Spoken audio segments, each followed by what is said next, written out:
It's harder, right, when you own the data and you report out on it, to know what you should be providing for folks if you aren't close partners and really understand their goals and priorities and what they're after. Welcome to We're Only Human, a podcast focused on blending research and practical advice to help today's HR, talent, and learning leaders improve business outcomes. Let's welcome your host, Ben Eubanks.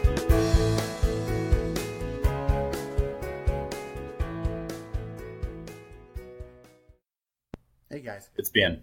Just really quick. I am so excited. Our team just published a brand new piece of research on reskilling and upskilling employees. We look at things like the best ways to reskill someone using either hard skills or soft skills. We looked at the cost, the average cost, what this looks like versus hiring someone. Some of the findings there are really surprising. The cost on average, is about half as much to reskill someone for a role versus hiring someone externally. Really interesting insights. We also looked at other pieces, including how technology factors into this. What are the key soft skills that learning professionals think that employees need going into the future? All those different insights. Love to share this report with you. All you have to do is go to lhra.io/reskill. That's lhra.io/reskill, and you can get the sneak peek before anyone else sees it. Thanks. Hey everybody, this is Ben Eubanks, host of We're Only Human. So glad to have you here.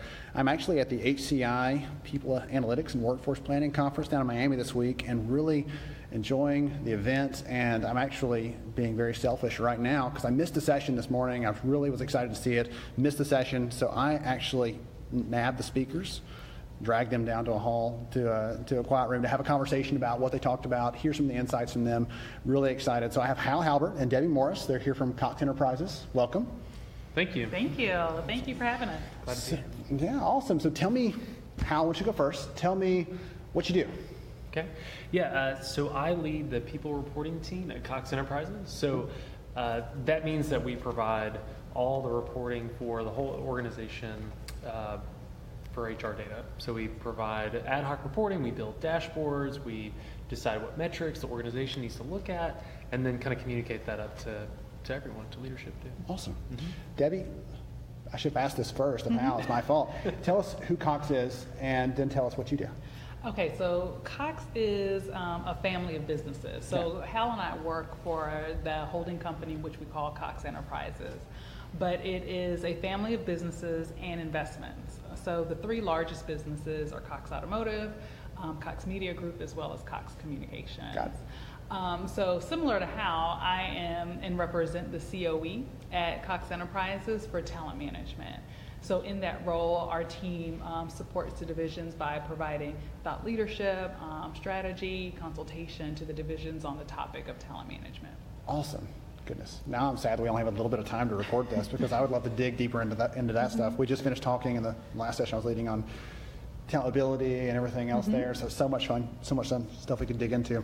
So lay it out for me. What are some of the key things you covered in the session today? What were some of the key insights? What was the big picture of what it was about? Someone want to start?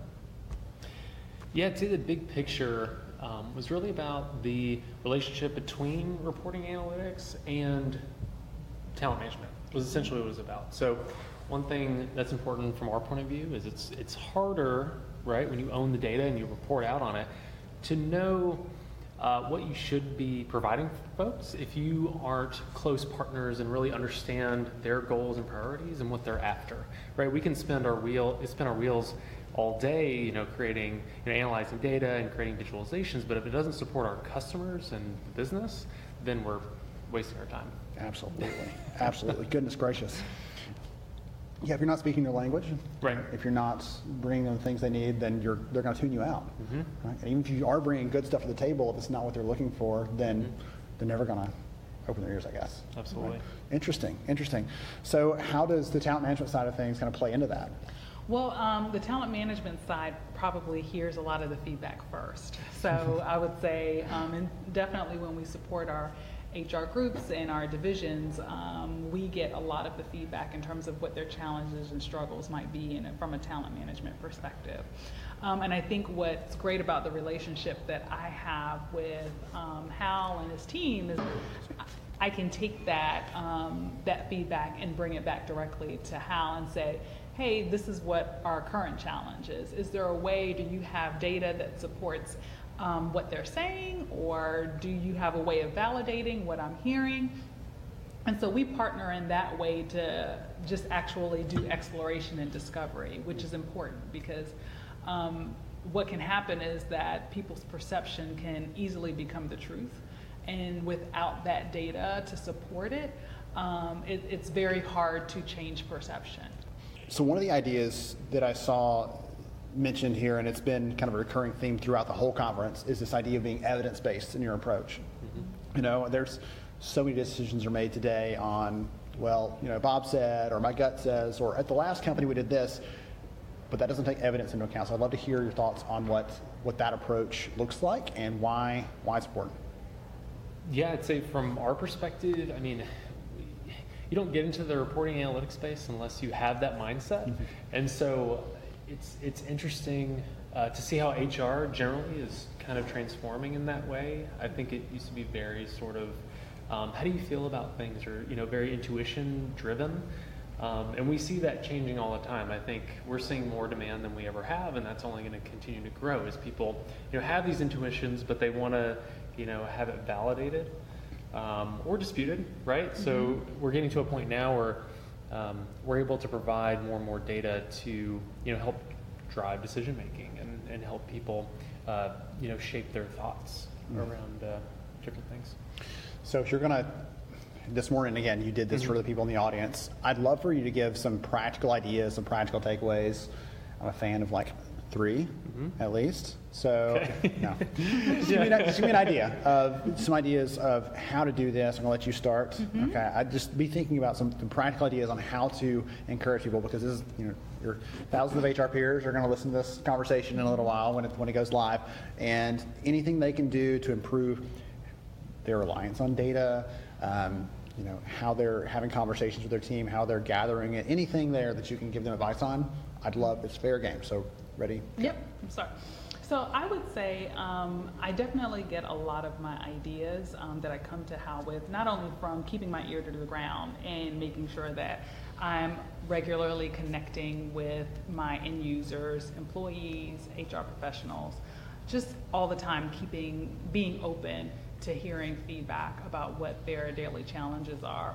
But then also keeping my ear to the ground in terms of what's happening in the market and what best practices and what science is actually saying about human motivation and employee motivation. So I get ideas from science-based evidence, third-party sort of think tanks, and then I get those ideas and I come to Hal and say, well, this is what I've read and I've learned about how humans respond, for example, to performance management and ratings.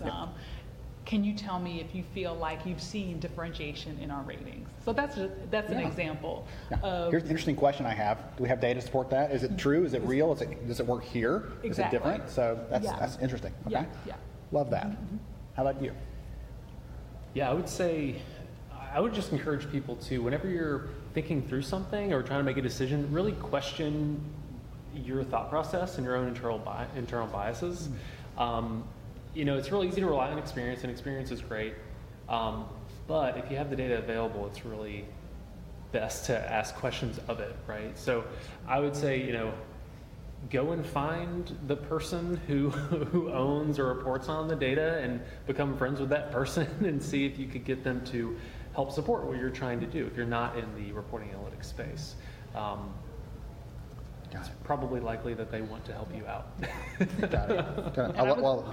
Go ahead. And I would say regularly keep them engaged, because I feel like a long-term relationship, you don't necessarily have to start from scratch with that person. Like Hal is very in tune with my needs and our processes very well, so we can always take things a little bit deeper or go a little bit further, because you're not starting from scratch in terms of a relationship. So just maintaining that and keeping that person in and what should I say? Kind of in the loop on what's going on, right? In the loop. Yeah, keeping that person in the loop of what's going on is very valuable. Well, I would think that it adds value for them too, because again, you're keeping track of all these things. They can't keep track of everything going on everywhere, but you're kind of keeping them tuned on. Here's the 2 or 3 things that have surfaced that I think are relevant for us. Right. So he appreciates that, but then at the same time, he's always funneling, hey, here's some data on this, here's some data on that, here's some insights or whatever else that might help you to guide as you're trying to decide what the next step should be for your talent management iteration, for our process or whatever else. So it's kind of fun.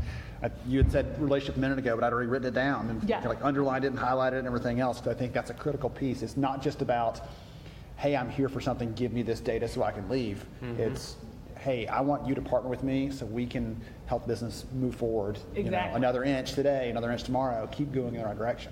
And Hal normally hears of other things that I'm not even aware of. So he's able to say, well, wait a minute, I think talent management is actually working on something. You might want to connect with this organization just because I've heard that they're doing this. Okay. So you're the nerd and he's the geek. No. Different circles. But again, Not really. That's the fun of it, right? That's the fun of it. Just a little bit. That's the fun of it. Awesome. Anything else to add? Just getting back to what Debbie was saying, like so many times, like you want to engage your data folks because they likely will be able to bring things to the table that you're just not aware of. We sit and we serve everyone in HR and everyone outside of HR, honestly. And so many times I'll hear something and be, from talent acquisition, let's say, and go up to Debbie like, oh, you know what, talent acquisition is looking at, that's very relevant to the stuff that you're interested in, and kind of bring those groups together. That's an interesting role. Yeah. Because you sit outside of them, you have the chance to see those parallel tracks they're running on, things like that. Yeah, we do. I consider our team as being kind of a connector in that way, because we serve so many different groups and we have the data for essentially all the groups, compensation, benefits, like everything. Yeah. Awesome. Very cool.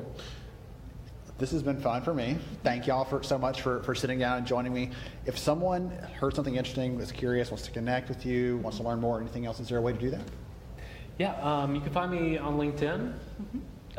You will need to search for John Halbert. John is my real name. Oh, so you're incognito here. That's at the conference. right. Yeah, it's a little tough. I go by Hal.